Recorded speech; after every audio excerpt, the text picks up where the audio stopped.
What's up, everybody, and welcome back to the Lowdown, the brand new show on Sky Sports Premier League, dropping every single Friday, where we bring you the deepest analysis on Sky Sports. Big claim, I know, but we're going to try and live up to it today. Today I'm joined by Joe Thomlinson once again. How you doing? Back again, mate. Yeah, enjoyed my first appearance, so happy to be back for my second. Yeah, didn't need too much persuading. Unlike Lawrence McKenna, we really had to persuade you. We nearly had to break Loz's arms today. The tricky bit was, I went, I'd love to be on the show. What are the subjects? And you're going to find them out now. Well, you've already found them out because you've clicked on this video. We are going to be scouting out one signing to keep your club in the Premier League. Now, Joe, you're playing a very important role today. Yeah. How is today going to work? Okay, today, again, I'm going to be playing the role of the sporting director. I'm going to be looking for you two to pitch one player per club to me to try and keep that side in the Premier League. The best suggestion will win a point. Whoever's got the most points at the end is obviously going to win. We've selected 6 clubs today, 3 clubs that came up last season, 2 sides that were very close to going down, and 1 surprise package that we'll come to later on in the video. Let's start though with Leicester, because it's been a summer of change, Loz. Yeah, changing style, changing manager, obviously changing league, and coming up, losing your manager that got you up. Most people would say that is a serious issue. I feel that they've replaced him relatively well, though keeping him up is still a big challenge. And I actually think that maybe this style of football might be more suited to staying in the Premier League. Does that make sense? Absolutely, I'm trying to play into that a little bit. I mean, Enzo Maresca, of course, a fabulous record last season. 97 points as he won the championship, playing a very distinct style of football. But like you said, that style doesn't always translate to the Premier League, does it? Burnley, one of the greatest championship sides we've ever seen, really. The season before, came up, played a very, very similar style under Vincent Kompany, and then really struggled to find a foothold in the league. Steve Cooper looks like he's going to come in and shift style slightly. So let's get on to the transfers, because so far, signings-wise, at Leicester, obviously Fatawu has been made permanent. A fantastic season last year in the Championship. Okoli has come in, hasn't he, as a central defensive option to support the likes of Vestergaard, Fass, and Connor Cody. Golding has also come in as part of that Kiernan Dewsbury Hall transfer. And Bobby Decordova-Reid picked up on a free transfer, presumably to support in that right wing role. Can potentially offer cover at right wing back if they go to a 3 and use Ricardo Pereira there as well. But who are you going to suggest as your player to sign? Well, another thing that we haven't touched upon yet is the PSR issues as well. You know, there could be a possibility of points deductions at some point this season for Leicester as well, which is a worry. Not taking points deductions really into account here, but that's just something to consider, that Leicester don't necessarily have much money to spend in the rest of this transfer window unless they can raise some through further sales, which again, like how much more of this squad can you really pick apart, especially after losing someone as influential as Dewsbury Hall. Striking options as well are, not amazing. Jamie Vardy, 37 now. Patson Daka didn't play a huge role last season, but at least they do have something there. At least there is a chance that, like, Jamie Vardy puts up 10 Premier League goals this season. Maybe Patson Daka in a new system under Steve Cooper, potentially more counter-attacking system, which I think would potentially suit him better than what Maresca's football did. Maybe he will provide some more, more than what we saw from him last season. So I have gone for a Dewsbury Hall replacement. And I'm thinking a loan move for James McAtee from Man City. Ooh, tough. Pep wants to keep him, man. Pep's talked all pre-season about wanting to keep him in that first-team squad. Pep might want to keep him, but that doesn't necessarily mean that he's going to get significant minutes this season, right? And ultimately, I think it comes down to the player. He turns 22 this year. I still just don't see a clear route for him into the first team at City, especially after the Fabio signing. Oscar Bobb's going to want more minutes as well. I just don't see where the minutes are going to come from. Phil Foden's going to be really relied upon next season as well. I'm doubtful over how much game time McAtee's going to get, at least in the Premier League and Champions League. And I feel like he's worth another loan move. He's got a ton of experience now from those 2 seasons on loan at Sheffield United. 3 goals and 3 assists last year was actually very decent in a Sheffield United side, which is one of the poorest sides we've ever seen in the Premier League. I think he was actually averaging 0.3 expected goals and assists per 90 minutes in that side, which, given that Sheffield United, I think across the season averaged around 1 xG per game is pretty amazing, actually, and just goes to show that, this player with that Man City education, has that thing about him. He is able to produce chances from nothing. He is able to produce shots from nothing. And, he has that ability to go past players. And I just feel like that Leicester team in the centre of the park going into this season really missed that. I think there's arguments to be said that they could, add more steel to that side as well. But I think if you don't have someone, who can create chances in that side, they're really, really going to struggle. And yes, you've got that from the wings, but I think James McAtee, with his kind of versatility, with his ability to hold it down in the centre as well, I think, offers that option to actually get the ball into the final third, because, Harry Winks was very good at doing that last season, but we've seen him before at Spurs struggle to do that in the Premier League. I think that's why he's my shout. I think it's an interesting shout because I think the midfield area is going to be addressed by Steve Cooper, or they're hoping to address it before this window closes. Obviously, Ndidi was used in a slightly different role to what we're traditionally seen Ndidi used as by Maresca last season. Will Cooper use him like that, or will he drop back into that more traditional 6 role alongside a player like Harry Winks? Loza, striker is also an area. Have you picked another midfielder, or have you gone striker? Well, so it's an influence on goal from the midfield. Okay. Fabio Carvalho. Ooh. Obviously, being a Liverpool fan, I'm quite a big fan of Fabio himself. We saw him in the Championship doing his thing for Hull. I think he didn't. I mean, it wasn't like he blew them away. He was impressive, though. Yeah, really impressive. When he was on the field and when he did get minutes and when he was allowed to play in the role that he wanted to play, he scored goals. And he's got the ability. I think he's got a nose for goal, is what I would say. We've seen it at Liverpool. We've seen it in pre-season again at Liverpool. So it wasn't just a little flash in the pan under a Klopp system. And I also think he's so hungry just to prove himself at any level. There's a mentality thing there that if you want to stay up, if you need someone who's going to be a bit the hero, if you want to build around like a 10-style player, which I feel is going to be really important in the Premier League this season, someone like Fabio Carvalho is probably going to have to accept a move like this. And I know we're talking about PSR, all those kind of things. Sure, get him on loan. Or he might be like 20 to 30 million and he's probably... It's a lot for Leicester, man. That is a lot. Probably got really good resale value. So I think he's the kind of player that you could pick up for relatively cheap or on a loan, and he'd do a decent job. I reckon Fabio Carvalho with consistent starts is like probably a 10 goal a season player. Yeah, I think he scored 9 last season on loan at Hull, didn't he? Do you think that's his best role though in that 10? Do you think we've seen him play out wide as well? Where do you think is his best position? I think it's positive that he can float across the front three. Yeah. Because Mavididi, and Fatawu, are we going to rely on them to play every minute out wide? I don't think. I think the thing with him is he's good at cutting in from out wide. At Liverpool, they've kind of started these comparisons with Coutinho. I think that's a little bit premature, but I still think he's the kind of player who likes to cut in, gets in the box, makes people worried, probably wins a penalty or two throughout the season as well. If you've got strikers ahead of him like Jamie Vardy or whoever it is you want to slot in front of him or around him, he's going to have really good hookup play with those guys. He's really good at making relationships within squads, and I feel like the kind of player that you want is someone who's going to come in and go, right, I'm really good. Are you going to be good with me? And I think he's got that kind of personality. And coming from Liverpool as well, I think it's always a good thing when you've got other players in the team that go, wow, this guy was really rated by this top side.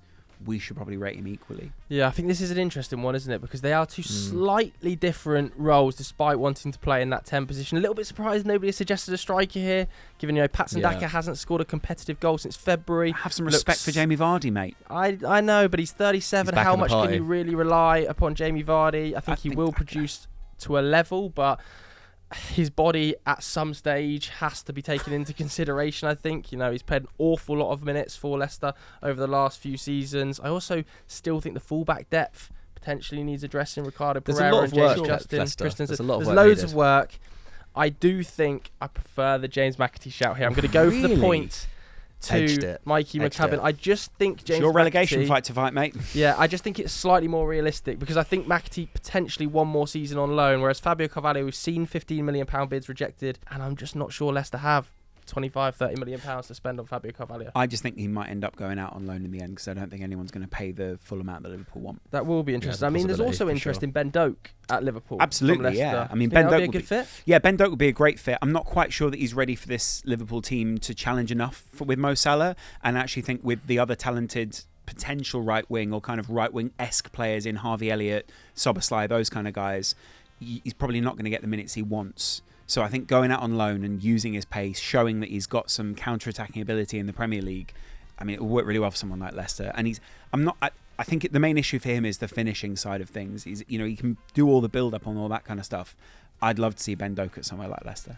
Okay. Sweet. Where are we moving next, Joe? Where 1-0 to Mikey. I think we should go to Southampton next. Okay. Let's go through the promoted sides first, I think. Okay, cool. Because Southampton are, I think, also quite an interesting case of have they improved enough early doors. There have been some really exciting signings, but does the squad worry you?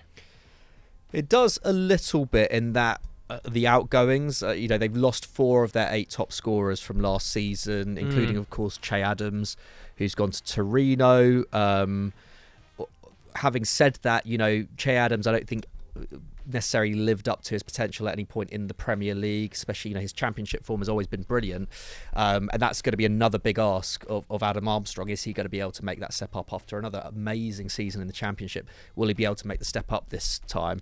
I back him too, but he's going to need support, and that's why they've brought in Ben Brereton Diaz, who again at Sheffield United, at Sheffield United last season, and a really struggling Sheffield United side, his numbers were amazing, were really, really good, and so I've got really high hopes about Ben Brereton Diaz. I think he is a Premier League level forward.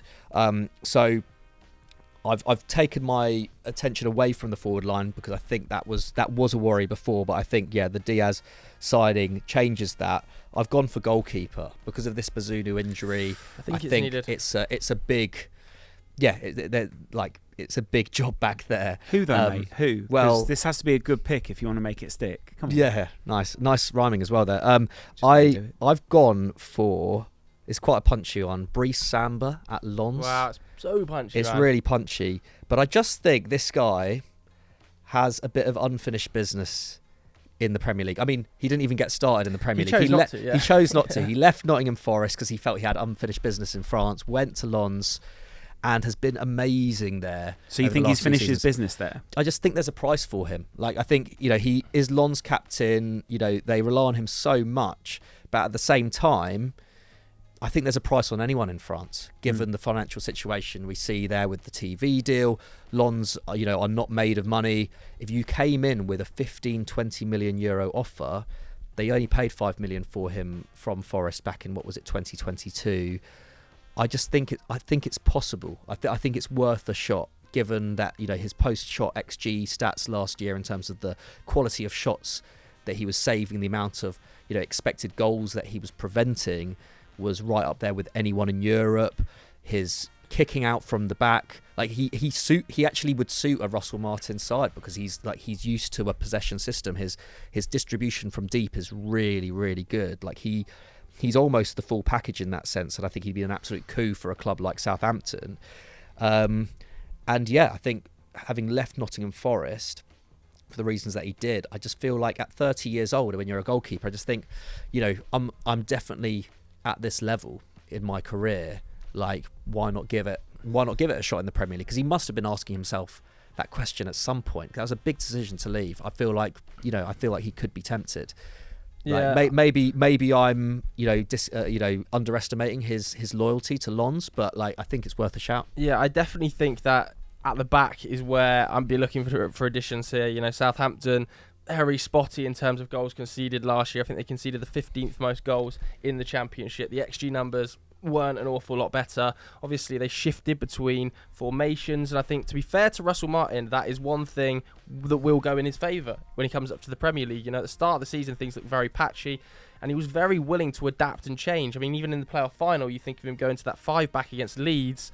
Maybe that's something he could utilise in the Premier League as well. It certainly looked a lot harder to break down. And I've also been quite impressed by their ability to get their loan players on permanent deals. Burnley weren't able to do that, and that ended up costing them quite badly when they couldn't get players like Taya, they couldn't get players like Ian Maatsen back through the door, whereas Southampton have been able to get Flynn Downs back. They've been able to get Harwood Bellis back. 2 players that are absolutely vital to that promotion push. But I agree. Bazunu's injury, Alex McCarthy, not quite the player that I think Russell Martin is hoping for in goal. So are you suggesting a goalkeeper too, Loz? It'd be funny if I did now, wouldn't it? Aaron Ramsdale. Ooh. Back to the South Coast for Aaron. Huge. I like it because I think they will need some Premier League experience. They'll need someone who's used to facing these big sides. I worry a little bit about maybe confidence leaving somewhere like Arsenal and people thinking, we could have a bit of a pop here, maybe try and put him on the back foot. But I also think he's the kind of goalkeeper who's really good at rousing a back line, making sure that everyone's in the right place, all those kind of things. He's got Premier League experience. I think that really counts. And, it's not like he's just had one good season. I think he's a very consistent goalkeeper in the league and is probably a bit disrespected because of just everything that's happened since. I think he's a pretty simple pitch, really. Arsenal don't have space for him anymore. Southampton have space for him now. And like you were saying, you can convert your loans into permanent deals, or he just wants to put himself in the shop window in order to get back into the England squad by 2026. Yeah, I mean, maybe this is the sort of thing you could get a loan with an obligation to buy that we've seen clubs do and more readily in the Premier League nowadays. I have to say I really like that Aaron Ramsdale shout. I also kind of like a suggestion that I've just thought of now, Sam Johnston, who looks like he's being ushered out of Crystal Palace. Well, then should neither of us get a point and you just No, I prefer the Aaron Ramsdale shout. Yeah, fair enough. Said. I really like Bryce Samba, but at 30 years old, I wonder, does he want to come back to England and battle, or is he happy in that situation in France? I think there was a very clear reason that he left Forest in the first place for abroad leagues. For me, Aaron Ramsdale needs Premier League minutes. Southampton offers a great opportunity there. He's lived on the South Coast before when, of course, he was at Bournemouth. I think it's quite a natural fit for him to go back there if they could agree some sort of deal. So we're going to go 1-1 there. 1-1. Aaron Ramsdale to very Southampton. I thought it was a very compelling pitch that you put forward. It was. Let's go to Ipswich, shall we? Because lots of chat about them, obviously. The signing of the summer for them remains Aaron McKenna, being given that long-term contract, fending off interest from Chelsea and Manchester United, seemingly. But the squad itself potentially still needs some work. Some great additions in Amari Hutchinson, who was sensational on loan. I think Jacob Greaves as well, coming in from Hull, who was, of course, Hull's player of the season last year. Still only 23 years old. Feels like a natural fit for a side like Ipswich. I even like the Muric deal, has to be said. Well. I really like that. He was excellent when he came in between the sticks for Burnley last year. Far and above his post-shot expected goals numbers, and almost, transitioning away from James Trafford, made something special happen, but it didn't happen. So that's a good pickup. The rest of the squad, though, still a lot of League One players in there from 2 years ago. So where are we looking to adjust? Loz, do you want to go first this time? Redemption is sort of a theme for me. I think return is a theme for me. Okay. I think I enjoyed what Luton did with the Ross Barkley thing. This is a similar vibe to that. And if you're that kind of sporting director who goes, let's give this guy a chance. Could be. Besiktas have got a little-known Arsenal player called Alex Oxlade-Chamberlain. Oh, compelling, unfinished business. Wow. Narrative. It is narrative. Excellent Premier League player in the first place. You need, and I think the position that Oxlade-Chamberlain plays is becoming vogue again in the Premier League. You need people who have got a bit of energy.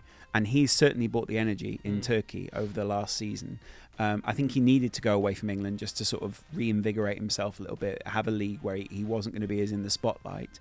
And frankly, I think his Liverpool career was a little bit disappointing because he could never quite break into the team. But when he was in the side, when he was fit, he played a very key role. And, he was a trusted acolyte, should we say, of Klopp. I think he could make a really compelling case to come back to the Premier League and do the Ross Barkley type redemption. Playing in a deeper role like Ross Barkley tended to do. He dropped back almost, didn't he? He was picking the ball up and driving it, or playing more in the 10 role where you've got a player like Chamberlain who was so vital for them last year. And so that's what I was thinking. I would actually have dropped him a little bit deeper because I like the players now who drop a little bit deeper and drive up the field. So he's got that ability where they're probably going to need to play a little bit deeper and then break out from there. I think it will work really well for him. He loves with the ball at his feet. He's got a really good passing range. He's clearly one of those guys who's great to have around the squad and is, again, great Premier League experience. There's going to be loads of people coming up with him from lower leagues who are sort of not overawed by the lights, but certainly need people around him who are just going to be like, yeah, mate, this is the same every week for me.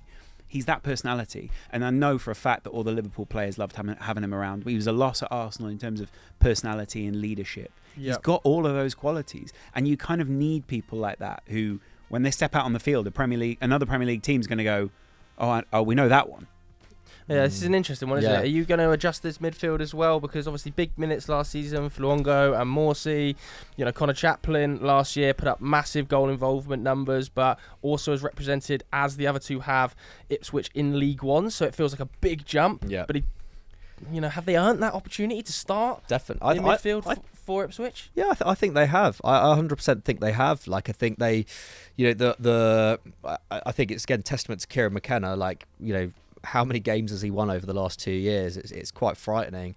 But like that Ipswich squad wasn't, so different, from the one that came up from League One into the Championship and then absolutely bossed the Championship last year.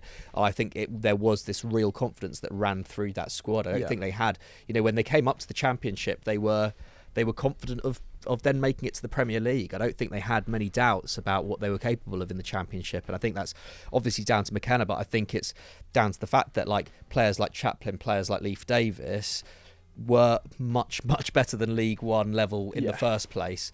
And as they've proved as well, I think they have earned that right for sure. And I think we will see them starting in the new season, but it does still concern me that the midfield hasn't had much surgery, because like you say, Massimo Luongo and Sam Morsey, they played almost every game last year. There wasn't really much roulette in that midfield at all.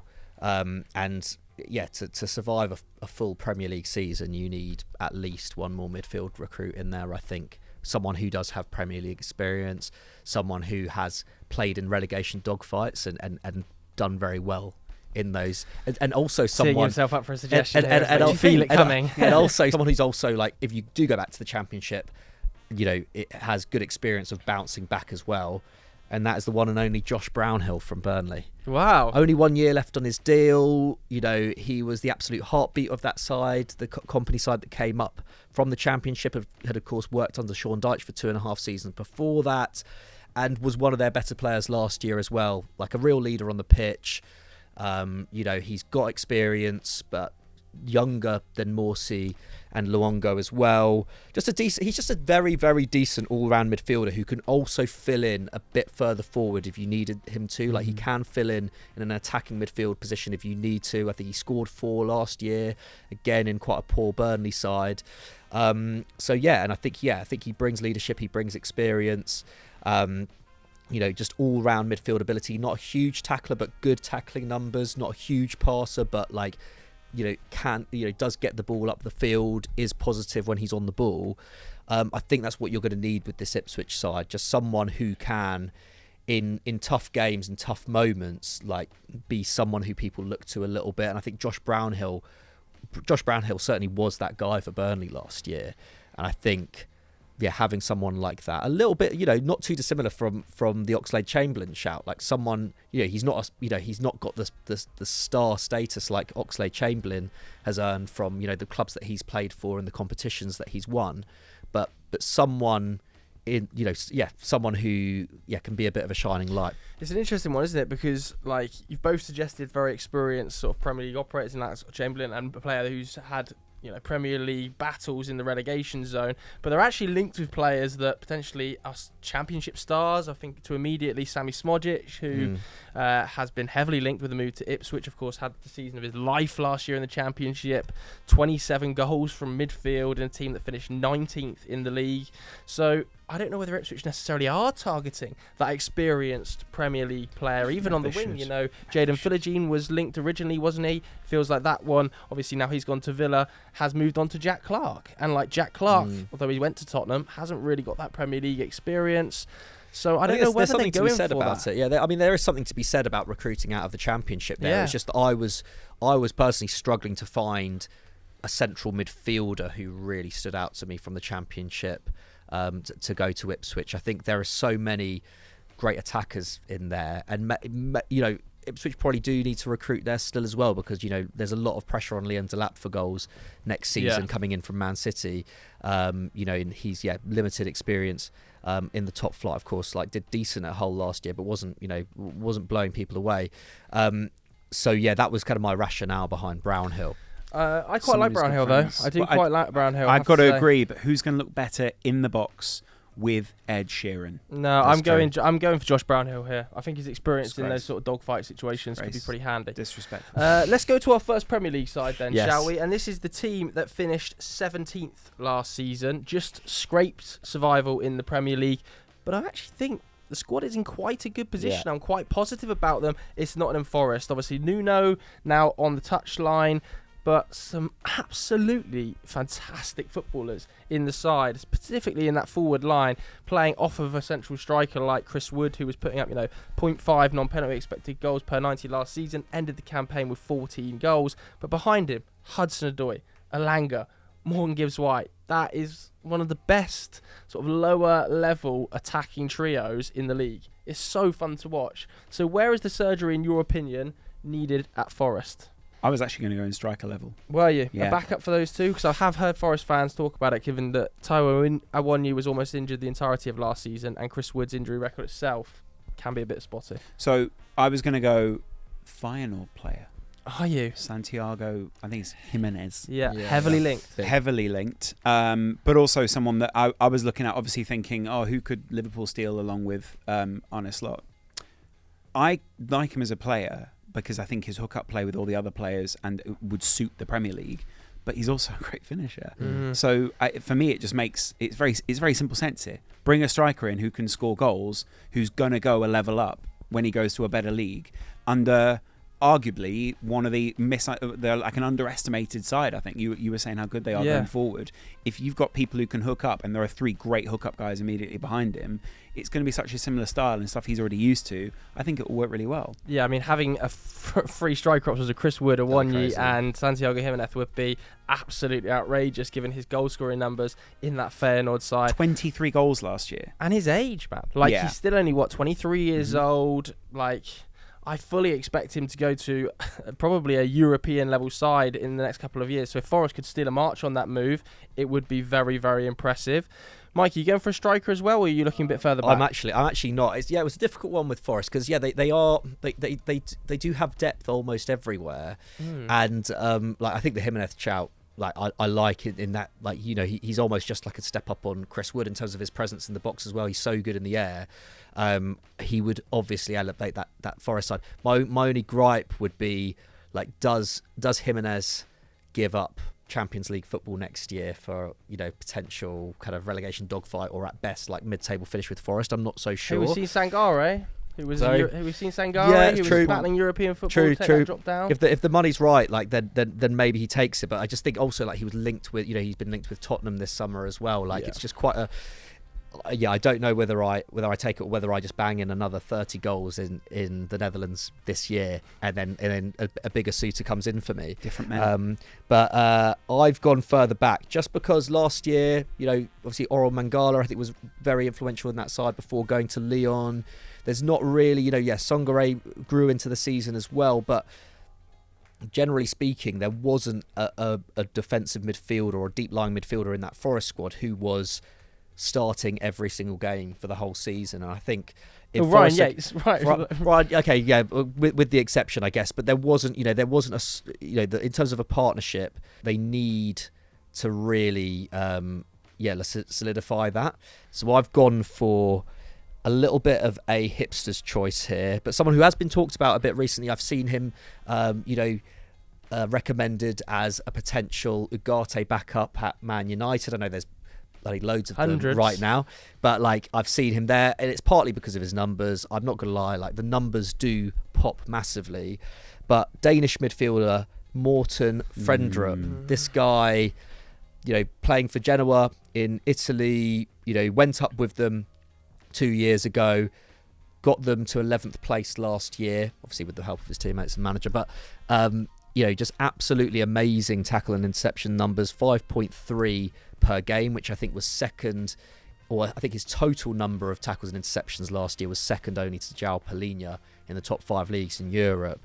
Also very young, 23 years old, hasn't yet broken into the Denmark side, but lots of experience at under 21 level, and also the Denmark midfield is pretty stacked, isn't it? I mean, even someone like Hjulmand, you could have looked at in a conversation like this, although I think his level's a bit higher. I think he's been made captain of Sporting as well. Well, there you go. So I think Frendrup would be a really good option for a number of Premier League clubs. But I think if Forest are to go to that next level, it's a little bit like with Jimenez. It's like, yes, you've got like depth there, but if you actually want to consolidate yourself as a top 10 club, really, which Nottingham Forest, that's their ambition, isn't it? Otherwise, they wouldn't have spent the money that they have over the last few years, and they wouldn't have got rid of Steve Cooper when they did for Nuno. This is a club with ambition.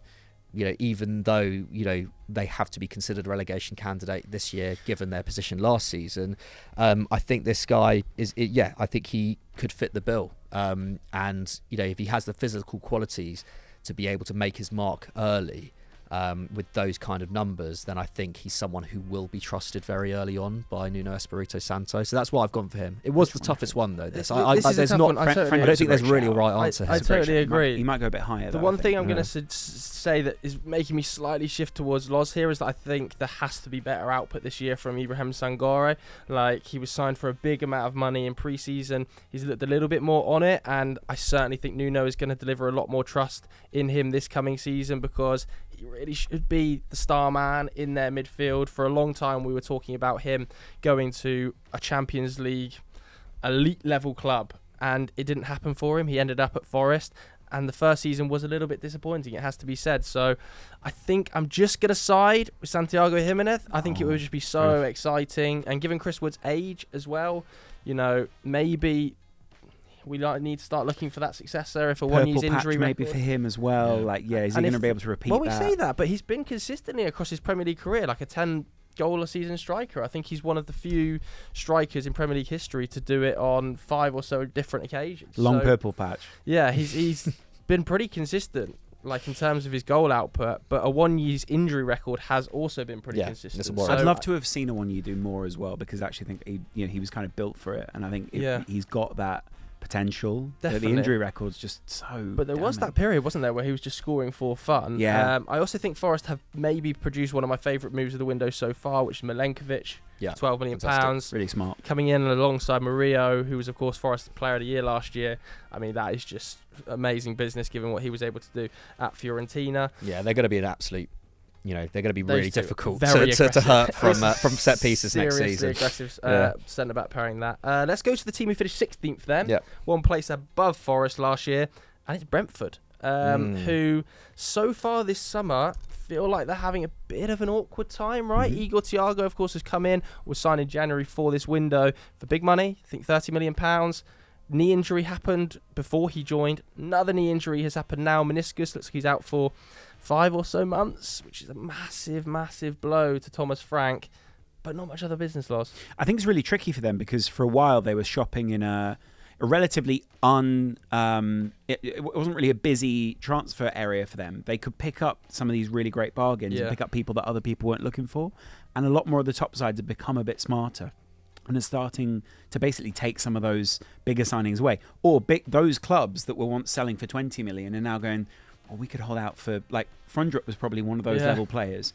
And now, if Liverpool were to come in for him, he was rumoured to be one of those players they were looking at. Or Chelsea have just hoovered up 100 of them. Exactly. Now, it's harder for Brentford, because those teams are going, we're good, we'll wait it out, see if we can get 60 million off Liverpool or Chelsea or whoever you want. So I think that's slightly more difficult for them. And for that reason, I think... can I make my pitch? Yeah, go on, go for your pitch. Premier League, I'd say proven. Okay. Eddie Nketiah. This is an interesting shout, because it has kind of been linked in the past, hasn't it? Yeah, I don't mind it. And I think Tony potentially leaving. The Tony issue, obviously the injury issues those guys have got. I think that there's a couple of factors where I think you could bring him in. The side would probably go, yeah, this guy's got ability. He's got the technicality that I think Brentford probably demand of a lot of their players. I think he's clearly shown the application, clearly got an eye for goal. We've seen that in the Premier League itself. And you need someone who's, again, a face of an operation. I think he's the kind of player that you could build like a brand deal around. If you've got a new kit to launch, whatever it is, he's a great face for a club. This is interesting, isn't it? Because I'm seeing Eddie Nketiah linked with a lot of sides, but hasn't put up loads of Premier League minutes across his career, has he? I think the most starts he's ever had in a Premier League season is 10. So can you rely upon him to lead the line for Brentford, do you think? I personally would say that you can. I think we've seen his ability. We've seen when he's trusted and when he's had consistent runs in the team, then he grabs that with both hands. I worry a little bit when you see, these very elite level players such as him, Emile Smith-Rowe, those kind of guys. I mean this respectfully, taking a step down from that very top level, whether mentally it's a bit of a hit for those guys because they had such big dreams and, they want to prove themselves at the very top level. But I think Brentford are one of those great clubs where you're going to get the opportunity, you're going to play in a system where other managers are going to go, oh, actually, maybe I could take him back up here. And Brentford are the kind of club where they're not a million miles outside of London basically, so they're still a London club. You can still get to all the clubs, you can still hang with all your friends, all that kind of thing, so it's not such an uncomfortable move. I do like that Eddie Nketiah shout, it has to be said. Maybe slightly too expensive would be my only caveat, and like you said, don't throw yourself under the bus. Well, I'm just trying to be helpful, good suggestion. Let's talk a little bit about other options though, because have you gone for a striker as well? I've not gone for a striker. Okay. I think. Who have you gone for? I just think to push back a little bit on Nketiah, I would say, I think he would. I'm sure he would fit in the Brentford system, but I just think I don't think Brentford are going to sell Ivan Toney. Sorry, you've got Wissa there, you've got Mbeumo there, who did deputise really really well last season. I just think they do have enough in that forward line, and they've not lost. If they'd sold Mbeumo or Wissa, I think they. It would be alarm bells ringing, but I think they've just about got enough. And if Igor Thiago can return from injury in decent form, Kevin Schade as well, yeah. I think if Igor Thiago can come back at the end of the year and get up to speed within a month, then I think Brentford are going to be laughing. To be honest, I think he's a long-term signing. I feel like another striker signing might disrupt that. I've gone for an area where injuries have been a real issue for them, and that's at left back / left wing back. Rico Henry, as much as I rate him as a left back, I think he on his day is one of the best left backs in the Premier League, but he's missed 161 games through injury since signing for Brentford all the way back in 2016. He's still only 27, but obviously missed all of last season. So unfortunate to get injured like he did so early in the season, and it's been it's always been a knee injury every time. I just do worry about his ability to last a full season now. I hope he does, but I just think they need cover there, and Aaron Hickey as well has had his injury troubles, and even then, like Thomas Frank has played him as a right back. I know at Bologna he was used as a left wing back, but generally speaking, I think Frank sees him as a right back. So I just think Brentford need left wing back and quality left wing back cover. And I'm not even saying cover. I think they need someone who's going to be a first team player there. This is because I think Rico Henry. Have you just seen it? Yeah. And also someone who might benefit from staying in London, especially West London where he currently resides. Wow. Mr. Ben Chilwell. Wow. Mr. Ben Chilwell. How much wages are we talking here? 200k a week, something like that. Thereabouts. Yeah. This is why I'm suggesting it again, and before we came in, Loz did say that I was cheating here, but I don't think I'm cheating. I think get Ben Chilwell in on a loan. I think I implied you were cheating. I didn't say it. So the club that had 725 days worth of injury last season, the most injuries of any side in the league, the most time missed of any player side in the league. You're planning on signing Ben Chilwell, who has the spottiest injury record second to other Chelsea teammates. Does he have the spottiest thing? I don't know if it's not as bad as Rico Henry's. I don't know. I still think he at least he ended the season fit. True. Like he's come through pre-season fit. I just think there's not that much out there. This is the thing. There's not that much out there in terms of left backs. There's really not. We alluded to it last week. Like, central defensive midfield and left back, there is a dearth of top quality options out there, and I think yes, Brentford could go a bit lower, but I think as well, like, Brentford do have a track record of bringing players back. I mean, I know it's just one example, but Christian Eriksen, look at like the wonders that loan move did, and I just feel like in terms of attracting a player like Chilwell, I think that's a really good case study. I think you can see like Brentford, obviously a feel good club, family club. Like Thomas Frank, amazing manager, like gets the very best out of almost all the signings that he makes, and I think he works well in a 5-back system as well. Chilwell, I just think, it just rings out to me. Yes, I see why the injury worries could be a thing, but I just hope that on a loan like between him and Rico Henry, there will be a fit left wing back Say to he's choose fit, from. then I do get that. I do, but I just think that wages are a real problem. But on a loan, Brentford don't have to pay the full wages. You're going Surely on a loan. I'm saying on a loan. I think feels like a bit of a cheat, but all right. Yeah, I do think his time at Chelsea might be a struggle under Enzo Maresca, who wants to play these inverted fullbacks. Well, yeah, he or doesn't wants back to him tuck at all, somebody does he? into a back three alongside the two centre backs. And I think even some of the quotes in pre-season from Maresca have been quite telling about his usage of Ben Chilwell. So if it's on loan, I'm going to win it with the loan. I'm going to win it with the loan. Do you know what? I'm actually going to say, because I want to bring it down to the last one for a winner, I'm going to say I'm not having either suggestion. Oh, wow. Okay. I'm going to suggest my own player here. Oh, wow. Who are you going Sporting for? director taking over here. I'm going to suggest, not trusting the I'm going to scouts. suggest Patrick Dorgu. Okay. At Lecce, who had an absolutely sensational season at left back last season, left wing back as well. Very, very versatile. He's been linked to some of the biggest clubs in Italy, the likes of AC Milan. There's also been interest in the Premier League, but still very, very young.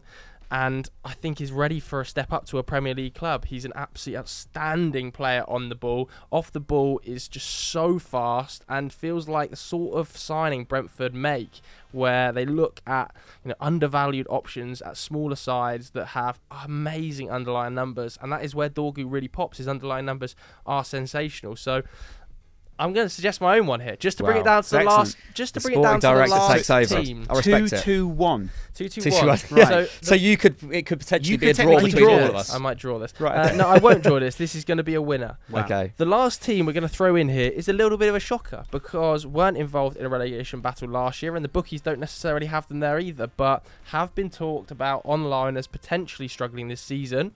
Is Fulham, who have lost Joao Palhinha. It doesn't appear like Willian has signed the new contract. Tosin as well has, of course, left on a free. Tim Ream's gone. Classic That's Tim the big one. Ream. That's the He's big gone one. as well. So, these are big, big players that need replacing. Obviously, Emile Smith-Rowe has come through the door to the tune of £34 million. Absolutely really hope he has a great time there. I also love the Sessegnon return.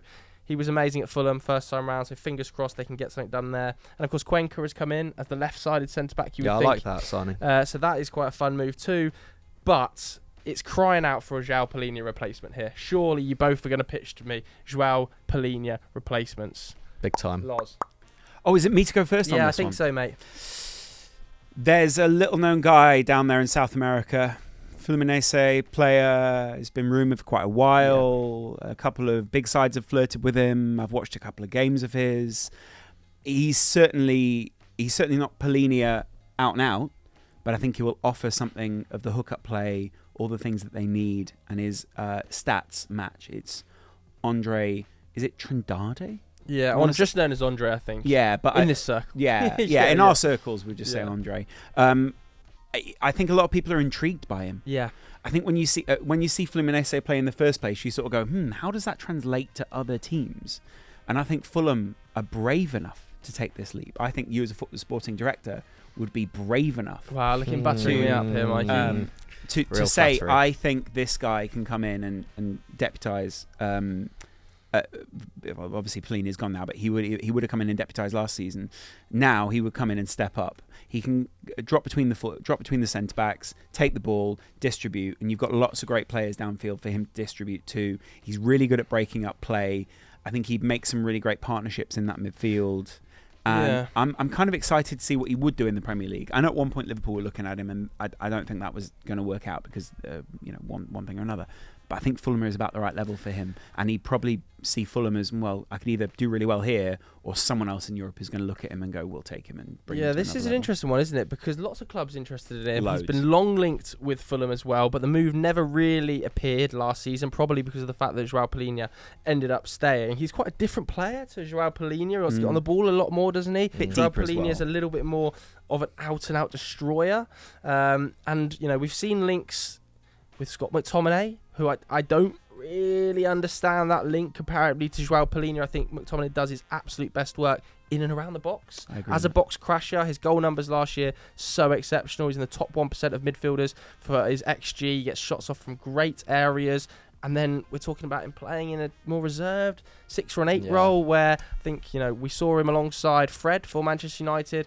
not necessarily at his best. So is that what we thought he was? Maybe? I think he was probably quite badly miscategorised at Yeah, times at Manchester sure. United. So are you going to suggest a player like McTominay, or are you going to suggest a more defensive midfielder? I'm suggesting a more defensive midfielder, but someone who does have the physical kind of profile of someone like McTominay. I've gone for a bit of best of both worlds. I saw, I was kind of looking into defensive midfield options, and like you have someone like Maxence Caqueret at Lyon who turned them down last year. He's physically not quite up there. I think this guy, I think would be a really, really interesting shout for them. It's Anton Stack, Hoffenheim midfielder, 25 years old, signed from Mainz for 11 million euros last year. He's absolutely massive. Like, he's 6'4" like McTominay. He can drive with the ball and get involved in attacking play, but most importantly, his defensive numbers are huge. He puts up 5.6 tackles and interceptions a game, which I think was third in Europe's top 5 leagues, behind Polina and Frendrup had a little bit less than him. Agate, that's of course Agate, who had more than him as well. So his all-round game compared to someone like McTominay is a lot better. He's really comfortable at picking up the ball from the centre-backs on the turn. He can pass with both feet. Like, he's just, I think he would both physically and technically be good enough in a kind of press-heavy Premier League. Of course, the Bundesliga has been, all about pressing football for a long time now. I think he would be a good fit in that sense. And also, like Polina, has had to deal with a lot of traffic over the years. Hoffenheim, I think they had only the fourth worst defence in the Bundesliga last year. With him sat in front of it. Yeah, great. Well, yeah, but he was having to do so much work as a result of, the players in front of him clearly not being quite up to it in the way that we're used to seeing with Hoffenheim, or at least the system potentially letting him down and him having to do more work. And I think that's a key, because I think this season is really going to be telling for Marco Silva. I think Polina covered a lot of cracks for them. I think Anthony Robinson as well had a really good season last year. But at the same time, I do, we're still yet to see Fulham on a consistent basis, showcase a brand of football which is like, this is what we are in the Premier League and this is how we stay up. I think they have been reliant on individuals, and I think Anton Stack has that kind of profile where he still can paper over cracks, because I'm still not overly convinced by Fulham's business this summer in terms of it being a squad rebuild in a certain image. Maybe someone like Smith Rowe can change that. Maybe, someone like Cuenca at the back can change that as well. But we're yet to see it. And I think Anton Stack, with his physical capabilities, he's also like an absolute beast in the air. He's really, hard in the tackle. I think someone like that can just, I think he can instantly step into the Premier League and make his mark. That's a good pitch, tricky for you, isn't it? It's a really is a compelling really pitch. I would say everything he's done there, Andre probably can do as well. Yeah, do you know what? I'm going to come down on the side of Lawrence McKenna here. Oh, wow. I really do like that Andre move. I just almost am at the stage where I just want to see him in the Prem. Like, he's been so heavily linked to so many different sides. I want to give him a run out. I do agree that Fulham's image this season, I think, is going to be very important. I also think potentially that number 9 area needs addressing. I know Raul Jimenez put up 7 goals, and Rodrigo Muniz, of course, had an amazing run, didn't he, where he scored a bunch in quick succession, end of the season on 9. He's been given the number 9 shirt. I still think potentially they're a little bit light. Don't know whether either of those two have ever really replaced what Mitrovic brought to that side. So maybe a 9. But on the day, I'm siding with Andre. It's a really great choice. Fair enough. Loss wins 3-2. Sorry, Mikey. I've taken my second loss in 2 weeks. I thought I was going to get though. whitewashed today. No, I thought I was going to get put away. It was a good battle there. I thought when I took it with Brownhill with Ipswich, I thought the I thought the momentum was good with me, and I really dropped it there. I really dropped it there. But yeah, congrats, Loz. You're a great scout. Don't let this get you down. I mean, ultimately, we're working together, aren't we? In a way, yeah, but we're also against each other. We're against each other. There's only one job here, and Loz has got it. Yeah, exactly. Okay, fair enough. Well, Good luck at your next set. You're fired. Yeah, I'm fired for now, but I will be back next week anyway. But congratulations, Loz. and hope to see you on the Lowdown as the season goes on as well. Yeah, it's really great format. Yeah, thanks for joining us. Thanks for joining us once again. No worries, mate. Joseph. Thanks for watching, guys, at home. If you enjoyed this video, please leave it a like and subscribe to Sky Sports Premier League if you haven't done so already. Let us know also in the comments what you want to see us do next week. We've got another special guest in the studio next week, so look forward to that. Stay tuned every single Friday throughout this Premier League season. The Lowdown is going to be on your screen, so stay tuned. Thanks for watching once again, and we'll see you next time.